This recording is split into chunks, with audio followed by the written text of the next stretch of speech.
sure. Now I can ask you, like, when did you actually feel like, okay, I'm gonna do this for a career? You know what I'm saying? I really want to get a deal, or I want to start my own label, or I want to make a living off of this. Like, when did you reach that Yeah. point?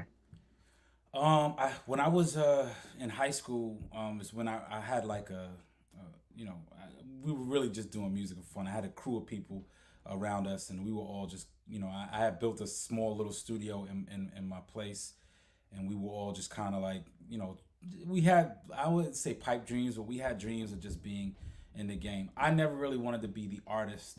I really just wanted to be the organizer, man. I looked at the likes of people like the Diddy's and the Dame Dashes, and even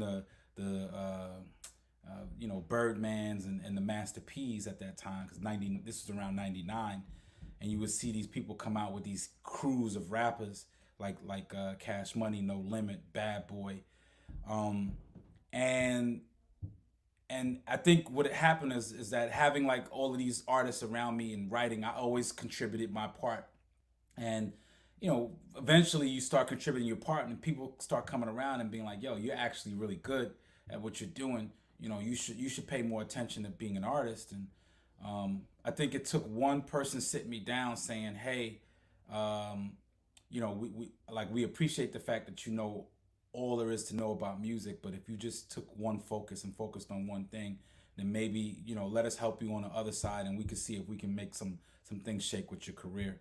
And I always remember that conversation, and that's what it was. Like, I think I was around 19 years old, and I decided, you know what, I'm just gonna pursue music full time as an actual artist, and then once that side of my career takes off, then I'll double back and try to do the business side later on. I could dig it. I can dig it. Now I can ask you about my savior. Mm-hmm. I guess what was that process like? Now you recorded that album before going to Capitol, or you kind of recorded it at the same time, or Yeah, 1,000%. That album was a compilation of records that I had way before I signed my record deal. Um, I think what I like to say is that people always credit the first album to being an artist's best album, and I always say that's because the artist had all the time in the world to make that album, right? There's no deadline. Like, usually your first album is always like a compilation of things you worked on for years before you got into the business. Um, and that was the Music Is My Savior album. Uh, I think I signed my record deal in 2006, maybe like a few months after This Is Why I'm Hot had already charted from an independent standpoint, and I submitted the album to them in either January or February of 2007, and then the album was then released in March, so or March or April. I'm not even sure around the first album time, but yeah, I mean, you know, album was already recorded. A lot of those tracks were tracks that I've done. Some even maybe 3 or 4 years prior to the album being released. So yeah, I mean, definitely had a lot of fun recording that project because that was during my starving artist period. I can dig it. I can dig it, man. I gotta ask you about the hit single. This is why I'm hot. Mhm. If you could just talk about it, what was it like recording that track? Did you know what you had when you made that record? And also, like, I guess I got some questions about the beat because throughout the beat, like, you got like a couple different samples. You know, was that something Mhm. that you wanted to incorporate, or did the beat come like that and you just threw it in there? Or Yeah.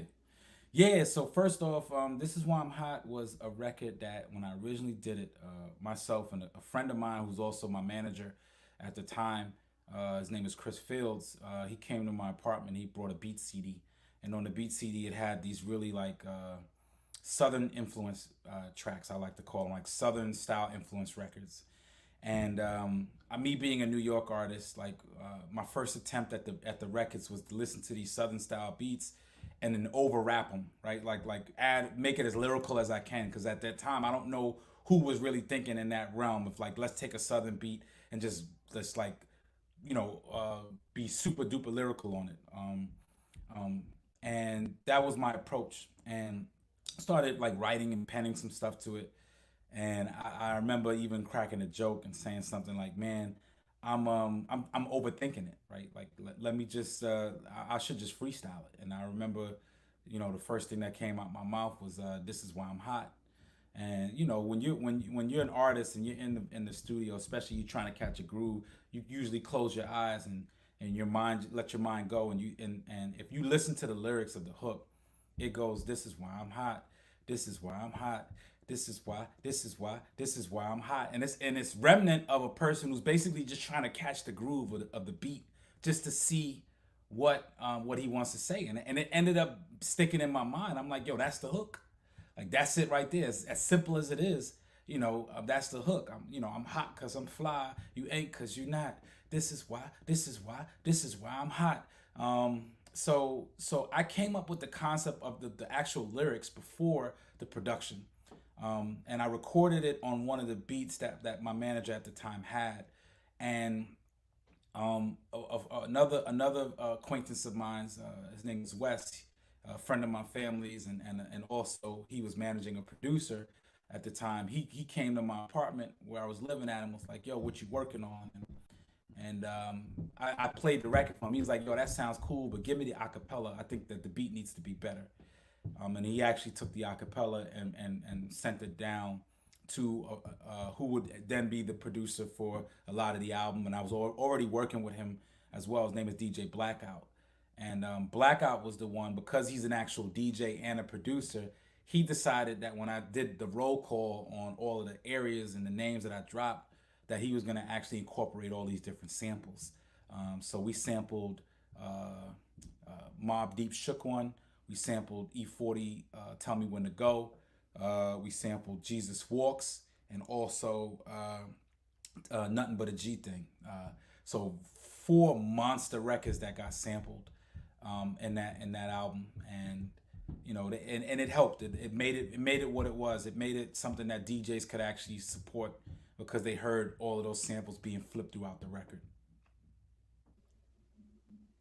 Man, that's crazy. I appreciate you sharing that. That's hip hop history, man. You know what I'm Yeah, saying?